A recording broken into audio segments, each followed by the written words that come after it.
হচ্ছে তোমাদের মন্দিরটা ভাই বাইরের থেকে দেখাচ্ছি, দক্ষিণেশ্বর মন্দির। Hey guys, welcome back to my channel. তো কেমন আছো? সকাল সকাল রেডি হয়ে গেছে আর এখন ঘড়িতে বাজে ভাই 7টা বাজতে 31 মিনিট। এখন বাইক নিয়ে যাচ্ছি আমরা হচ্ছে দক্ষিণেশ্বরের উদ্দেশ্যে। আমরা 50K সাবস্ক্রাইবার ইউটিউব চ্যানেলে কমপ্লিট করে দিয়েছো, তো সেই কারণেই আগে ভাবছি মায়ের কাছে পুজোটা দিয়ে আসি, দেন তারপরে সেলিব্রেশনের ভ্লগগুলো হবে। এখন ভাই রেডি হয়ে গেছে, হচ্ছে পালসার নিয়ে যাচ্ছি আর পালসারও পুরো রেডি করে নিয়েছি। দাদা আর আমি মিলে যাবো।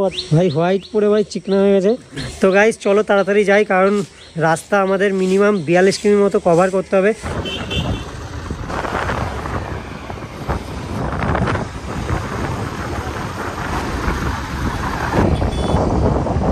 দক্ষিণেশ্বরের দিকে ঢুকে গেছি। ফার্স্ট টাইম ভাই ব্রিজের তল থেকে যাচ্ছি। চলে এসেছি মন্দির এখানটা ভাই, আর এখানটা তো লেভেলের ভিড় রয়েছে। এখন অলমোস্ট বেজে গেছে ভাই 9টা বাজা লাগছে, তার মধ্যে ব্লগও করছি। ওখানটা দেখো ভিড়, দেখো ভাই চারিদিকে। প্রায় দুখানা দাদা আসবে, তো ওই দাদার জন্য ওয়েট করছি। অবশেষে পুজো দেওয়া হয়ে গেছে। আর এই যে ভাই ডালা, একটা দাদা এসেছিল, এই হচ্ছে আমার দাদা, আর এই হচ্ছে ভাই আরেকজন এসেছিল। তো এই যে ভাই, তো গাইস আমাদের পুজো দিয়ে এখন অলমোস্ট ডান। আর আমাদের এখন জুতোগুলো ছাড়াতে হবে, আর জুতোর সাথে ব্যাগও রয়েছে। আর এখানটায় ভাই মাইক ঠাইক চলছে, তো বুঝতেই তো পারছো ভাই। ভিড় দেখো, ভিড় ভাই। সানডের দিনে ভাই ভিড় হবে না, এটা হয়। সো গাইস ফাইনালি এখন পরে একটা ফাঁকা জায়গা পেলাম, আর আমাদের ব্যাগ জুতো সবকিছু পেয়ে গেছি। এখানটায় বলেছিল ভাই ফ্রিতে রাখতে দিয়েছিল, তারপরে ভাই আবার 20 টাকা করে নিল। তো আর কি করা যাবে, স্ক্যাম ভাই। তোমরা যারা যারা আসছো তারা ভাই এমনি জায়গায় রাখো টাকা দিয়ে, ওখানটা আরো কম পড়বে তোমাদের।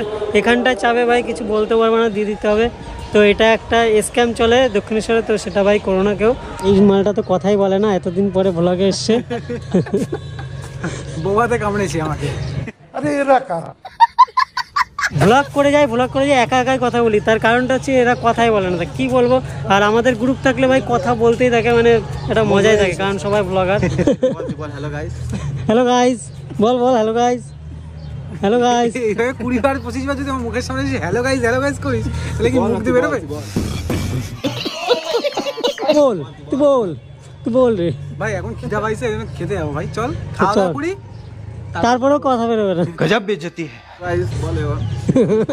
আমি এতদিনও শেখাতে পারিনি, মানে 2 বছরের বেশি হয়ে গেছে, তারপরে ভাই শেখাতে পারিনি। জায়গাটা খুবই সুন্দর, গাছগুলো দেখো, আর পিছনের গাছটা দেখো পুরো ওয়াও। তার জন্য ফটোগুলো শেষে এসছে।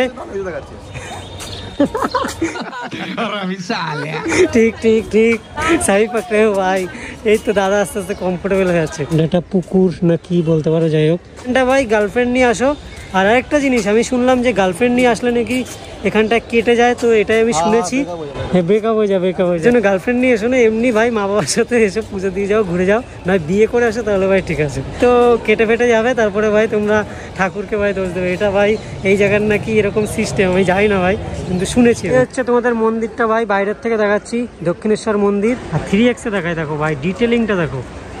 উফ ওয়াও ভাই, খতরনাক ডিটেলিং।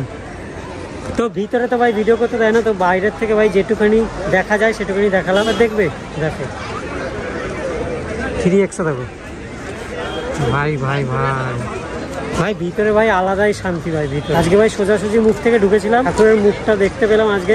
আর এতদিন আমি যতবার এসেছি ততবার ঠাকুরটা দেখতে পাইনি, তার কারণ হচ্ছে সাইডের মুখ থেকে ঢোকায়। চলো খেতে যাই, অনেক দেরি হয়ে গেছে। ব্লগের চক্করে দেরি হয়ে যাচ্ছে ভাই, ব্লগের চক্করে।